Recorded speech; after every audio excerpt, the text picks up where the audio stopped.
Chers bien-aimés, je vous adresse mes salutations chaleureuses en Jésus-Christ. Comment allez-vous? Êtes-vous en bonne santé? Chaque jour, vous devez être en bonne santé, en forme et heureux. C'est la volonté de Jésus, notre Père, et c'est pour cela qu'il vous parle. Tout cela est bien, mais c'est quoi ça? On dirait une sorte de tente. Ceci s'appelle une tente de prière, prayer tent.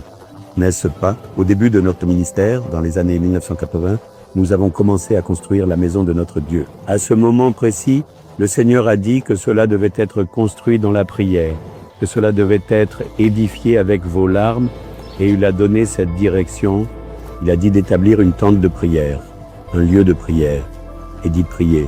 En plus, selon cette directive, ce bâtiment n'a pas été construit comme un bâtiment ordinaire dès le départ. À l'intérieur de ce chapiteau, on a mis des cloisons en bois, comme des écrans, pour former une sorte de pièce, et on l'a juste appelée la tente de prière.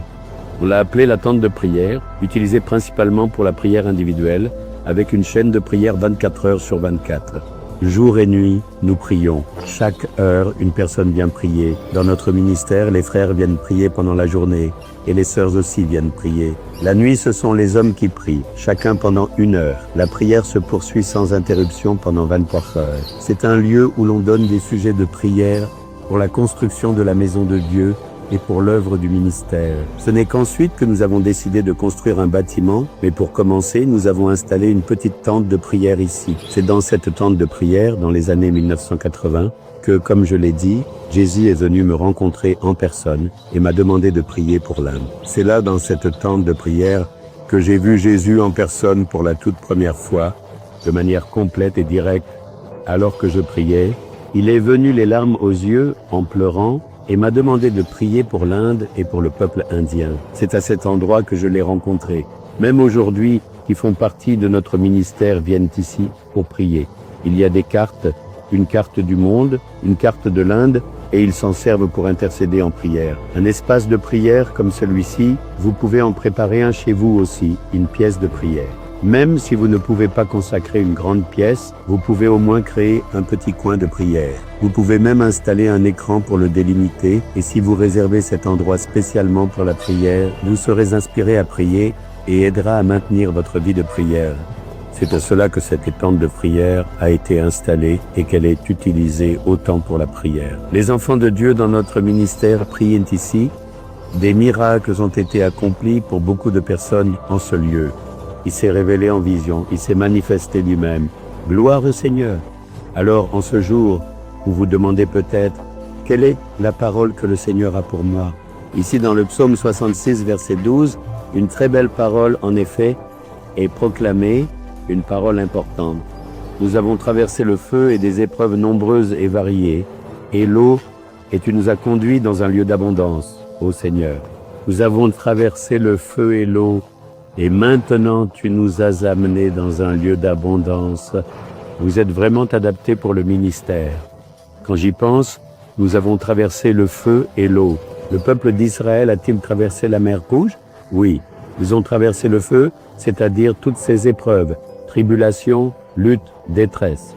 Ils ont affronté toute l'armée de Pharaon. Ils ont traversé le désert, un lieu rempli de dangers. Alors, nous avons traversé l'eau et le feu, et vous nous avez protégés sans que nous subissions de dommages. Maintenant, vous nous avez placés dans un lieu d'abondance. De même, au début de ce ministère, il y avait des détresses encore plus grandes que celle-ci. C'est dans les années 1980 que ce ministère a commencé. Nous avons commencé à construire cette maison de Dieu. Un groupe extrémiste religieux est intervenu, déjà dans les années 1980. Ils ont empêché la construction d'une maison de prière, ont organisé des rassemblements pour m'insulter, ont crié au haut-parleur qu'on ne devait pas construire de bâtiments climatisés. Aujourd'hui, vous voyez des insultes sur WhatsApp, mais à l'époque, ils venaient nous insulter en face. La police nous avait même assigné une protection. Nous avons traversé tout cela. Ils ont lancé un défi en disant qu'ils ne nous laisseraient pas progresser, qu'ils nous arrêteraient. Ils ont pensé à détruire, ils ont attrapé les autorités et fait tout contre nous. Nous avons été acculés. Mais à travers des prières, le Seigneur nous a aidés à tout surmonter. En pensant à l'eau et au feu traversés ce jour-là, ce que nous affrontons aujourd'hui n'est rien en comparaison. Ce qu'on vit aujourd'hui, ce n'est qu'un petit problème. Ils s'assoient, critiquent et postent des vidéos, c'est tout. Mais ce jour-là, ils sont venus nous défier. Ils nous ont causé des troubles. Pourtant, pendant cela, il nous a permis de traverser. Il ne nous a pas laissé échouer, ni être couverts de honte. Le Seigneur nous a aidés à surmonter tout cela. La vie, c'est un combat. Il faut le traverser. Aujourd'hui, dans un lieu de prospérité avec tant de gloire, ceux qui s'étaient opposés viennent aujourd'hui pour prier. Ceux qui nous ont critiqués ce jour-là viennent aujourd'hui en disant « Priez pour nous ». Le Seigneur nous a placés dans un lieu de prospérité. Même maintenant, des luttes. Pas de vie sans lutte, des combats. C'est ça la vie chrétienne. C'est pareil pour vous aussi.